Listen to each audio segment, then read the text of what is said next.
ایسی زمین کا کیا اچار ڈالنا ہے جس میں ہمارے ملک رشیا کا کوئی وجود نہ ہو۔ یہ الفاظ بتاتے ہیں کہ رشیا نے زمین کو تباہ کرنے کے لیے اتنا خطرناک پلان تیار کر رکھا ہے۔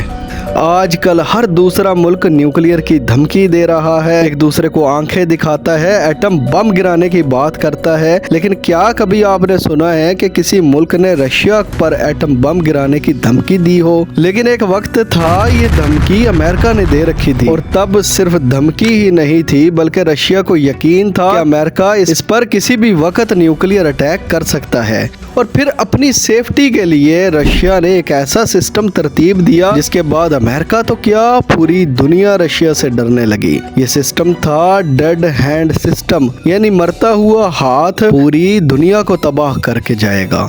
آپ نے اکثر بالی ووڈ موویز میں دیکھا ہوگا کہ اگر ولن مر رہا ہے اور اگر مرتے مرتے اس کے ہاتھ گن لگ گئی تو وہ اس گن سے پھر ہیروئن کا قتل کر دیتا تھا۔ اب اگر ہیرو زندہ بھی ہے تو کیا فائدہ، فلم تو ختم ہو چکی ہے۔ لیکن یہی کہانی سچ ہو جائے گی اگر رشیا کے صدر پیوٹن یا پھر اس کی ملٹری لیڈرشپ کو کچھ بھی ہوا تو۔ 1947 میں رشیا امریکہ کولڈ وار سٹارٹ ہوئی۔ کولڈ وار یعنی ایک دوسرے سے حسد کرنا، ایک دوسرے کو نیچا دکھانا۔ یہ دونوں ہی ملک ایک تیسرے ملک کی زمین پر آپس میں جنگیں لڑ رہے تھے، دونوں ہی خطے کے چودھری بننا چاہتے تھے۔ اس وقت امریکہ تو نیوکلیئر پاور بن چکا تھا، جس کا وہ ٹیسٹ 1945 میں جاپان کے ہیروشیما اور ناگاساکی پر کر بھی چکا تھا، مگر رشیا نہیں تھا۔ 1949 میں رشیا کے نیوکلیئر پاور بننے کے بعد تو جیسے دونوں ملکوں کے معاملات بہت زیادہ خراب ہو گئے۔ دونوں ملک آپس میں ایک دوسرے کو دھمکیاں دینے لگے اور یہ دھمکیاں نیوکلیئر ویپن کی تھی۔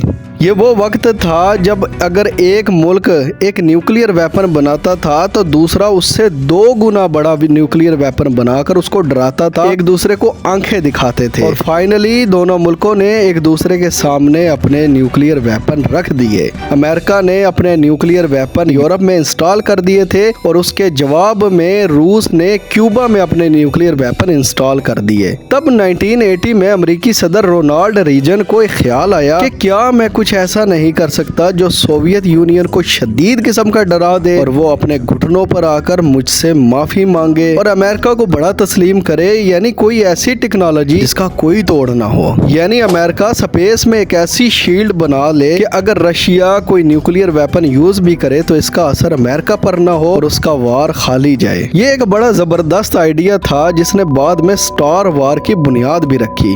یہ آئیڈیا دیکھ کر رشیا کے قدم لڑکھلانے لگے اور اس کو معلوم ہو گیا کہ اب اگر رشیا نے کوئی بھی نیوکلیئر ویپن، کوئی بھی ڈیڈلی ویپن یوز کیا تو اس کا پہلا وار کھالی جائے گا، مگر اس کے جواب میں امریکہ اپنی باری آنے پر رشیا کو نہیں چھوڑے گا، وہ پورے سوویت یونین کو مٹی میں ملا کر رکھ دے گا، یعنی اس زمین سے رشیا کا وجود ہی ختم ہو جائے گا۔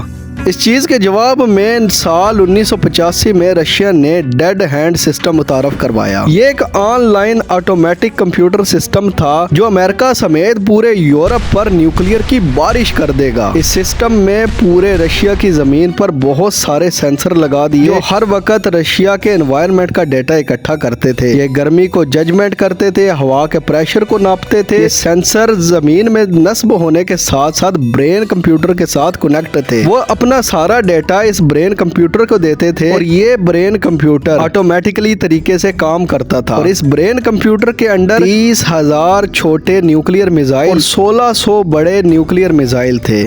اب اگر اچانک رشیا پر نیوکلیئر حملہ ہو جاتا ہے اور اس کے صدر، وزیر اعظم یا پھر کمانڈنگ سمیت سب لوگ مر جاتے ہیں تو یہی ڈیڈ ہینڈ سسٹم آن ہو جائے گا۔ یہ نیوکلیئر اٹیک کے ریڈیشنز کو اور رشیا کے انوائرمنٹ کی گرمی کو سکیل کرے گا۔ اگر یہ سینسر پہچان لے گا کہ رشیا پر اٹیک ہو چکا ہے اور کمانڈنگ سینٹر سے کوئی کانٹیکٹ نہیں ہو پا رہا تو پھر اسے کسی انسان کی ضرورت نہیں رہے گی۔ پھر پورے 30,000 نیوکلیئر ویپنز بنا کسی آرڈر کے سب سے پہلے امریکہ، پھر پورے یورپ سمیت دنیا کے تمام ملکوں میں گریں گے اور دیکھتے ہی دیکھتے دنیا ختم ہو جائے گی، یعنی یہ زمین بھاپ بن کر اڑ جائے گی۔